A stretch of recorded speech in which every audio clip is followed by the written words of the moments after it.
สบายดีนะสบายดีทุกผู้ทุกคนนะสบายดีพี่น้องทุกหม่องทุกบอนเนาะมาพบมาพอกับข้าพเจ้าศรีประไพสิงห์วรเดชเนาะมื้อนี้พาพี่พาน้องออกไข่ออกหน้าเนาะยามแรงๆคอยคำหาลกกะเตรียมดำหน้ามืออื่นเนาะกำลังเลิกลกกะ2 คนกำลังไผ่เริ่มตั้งแต่เสาๆคุณละพี่น้องเอ้ย2 คนห้องกระไดกะ200 ปลายเนาะคอยลกไปเรื่อยๆเพราะว่ามืออื่นถือวันเสาร์กับอาทิตย์เนาะเราจะได้แบบว่าดำกันเบิดมื้อเพราะว่าเนื่องจากว่าไอ้กับพี่นางกับแบบหยุดพักบ่ได้ไปหลาไปการเนาะมาลกกาน้ำกันมาเดี๋ยวพี่น้องลกกาน้ำกันเนาะลกกาส่วงแรงๆคำๆเนาะบรรยากาศดีๆ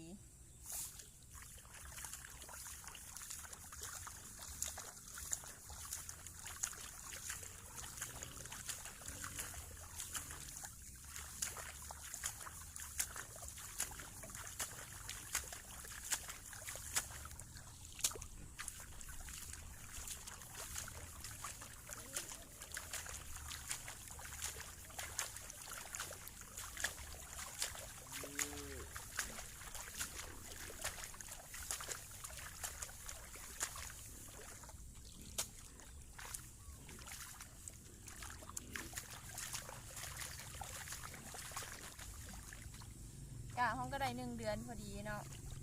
ความเงาก็สิประมาณนี้งามดีลกก็ง่ายเนาะสำหรับการกาเกียมดำนาเขาหน้าปีของเฮาเนาะพี่น้องเป็นคนที่แปลกหน่อยนึงมักนั่งตังลกกะมานั่งตังเราบ่ได้เจ็บแอวนั่งตังนี่แค่แอร์ลกกะก็ได้บ่เมื่อยปานใด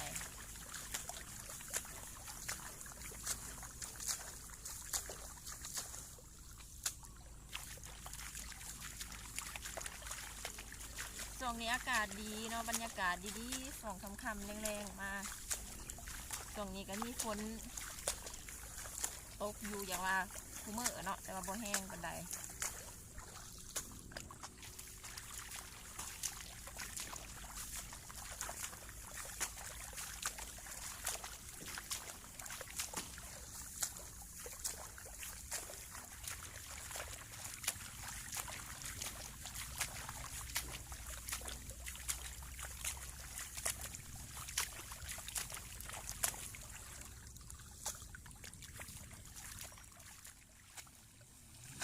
มาเด้อพี่น้องลกกะลกแล้วร้ายแล้วก็มัดเนาะเริ่มมัดกะก็ลกง่ายดีอยู่ดอกแต่ว่าหากมันยาวแล้วพอน้ำค้างฝนมันตกประจำฝนตกเรื่อย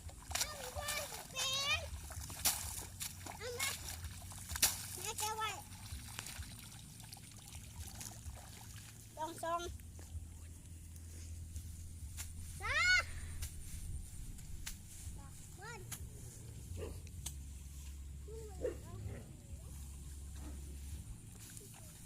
เขาสู้นาให้นาหน้าเนาะช่วงนี้เพราะว่าหอดฤดูกาลของการปักดำเขาหน้าปีเนาะ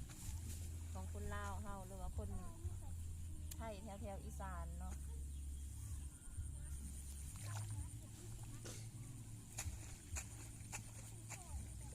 ตื่นกันตื่นแต่เช้าเนาะพี่น้องลูกขาไทยขาหน้าดำหน้าปีละเทื่อ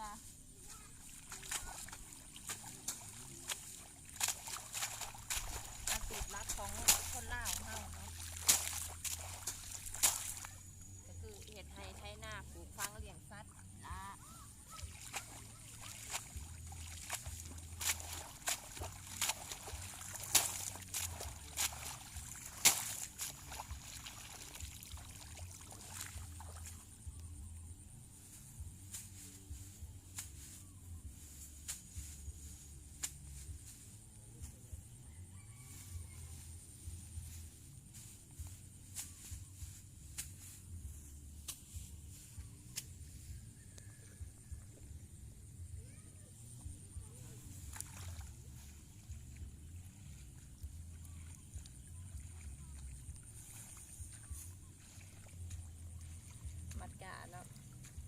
ซำนี่ล่ะมาเด้อพี่น้องเนาะมุ่งหน้ามุ่งตาเข้าสู่การปักดำเขาหน้าปีของเฮาเนาะมื้อนี้อยู่ที่เทือกไห้ทุ่งหน้าพาพี่น้องมาเบิ่งบรรยากาศที่แล้วกันอ้ายน้องเนาะนำทีมโดยย่าอ้ายคำสว่างสิงห์วรเดชของทางพี่นางแน่น้องไผ่น้องฝ้ายเนาะหลายคนมาซอยกำลังเริ่มดำหน้ามือทำอีทเนาะพี่น้องกำลังเริ่มลงมือกันสำหรับหน้าปีนี้เนาะบริเวณไหหน้าเนาะผู้ไทยกับไทยผู้ขาดกับขาดม้ากับย่างเล่นงานนี้ บ่มีเวียกเดิ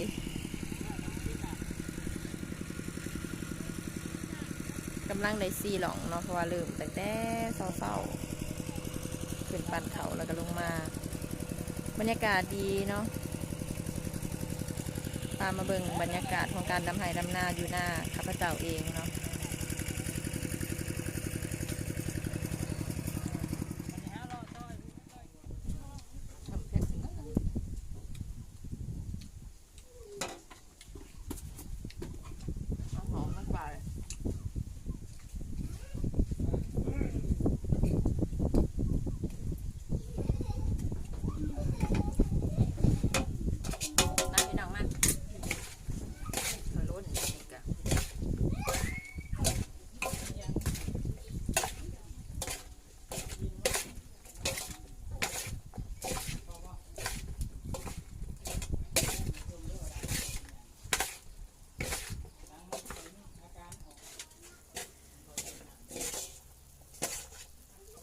ลาบเป็ดต้มเป็ดเนาะตอนกลางเด่น